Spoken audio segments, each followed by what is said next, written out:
The honourable member for York South-Weston. Thank you, Mr. Speaker. My questions are for the Minister of Public Works concerning the property at 65 Carl Hall Road in Toronto. This building was designated by the federal government as a federal heritage building in 1992. It is the former home of de Havilland, where many aircraft were built for service for the Canadian Forces in World War II. It is a heritage building because of the long and storied connection to our aerospace industry, including our first satellite, Alouette, and the Canadarm. Besides the historical value of the building houses an impressive collection of artifacts from Canada's long history of air and space industrial developments. This collection is called the Canadian Air and Space Museum. It houses the only full-scale replica of the Avro Arrow, which was killed by the Diefenbaker Conservative government in 1959.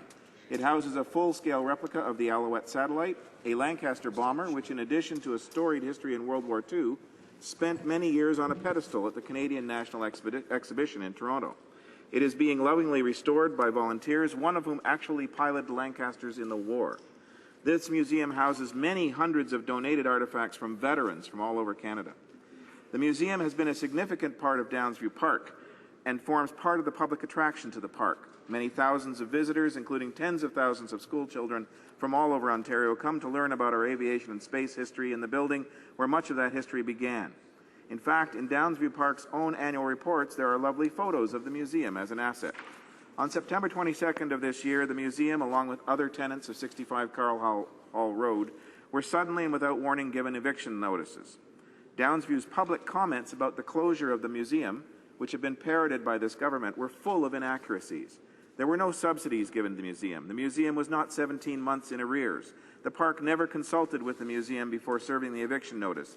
The museum did not opt to switch from profit sharing to market rent. They were forced to do so by the park.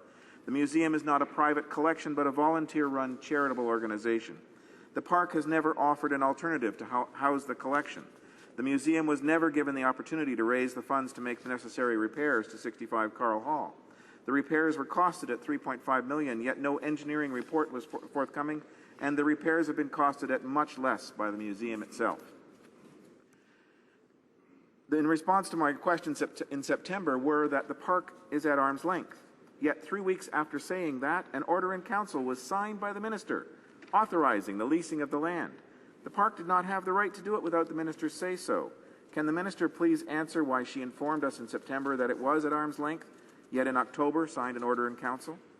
There has never been an answer to any question about what process the government used to remove the heritage status of this building. The building was declared a heritage property many years ago, but nothing of its heritage or status has changed since then. Under what aegis or process did the government undesignate this site, and when? As a result of investigations concerning the leasing of the land, the order in council clearly state that 65 Carl Hall Road was being leased to Maple Leaf Sports and Entertainment, owners of the Toronto Maple Leafs and the Toronto Raptors.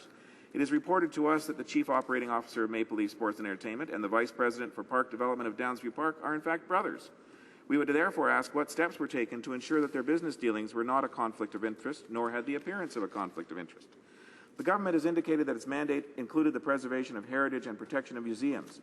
Yet the actions of this government fly in the face of those statements. Recently, Toronto City Council adopted a resolution calling on the federal government to grant a reprieve to the Canadian Air and Space Museum and provide assurances of the preservation of the Downsview lands. In addition, the North York Historical Society has called for the mayor to petition the government to preserve the building known as 65 Carl Hall Road as a heritage building. We would ask the government to respond to these two requests from the City of Toronto.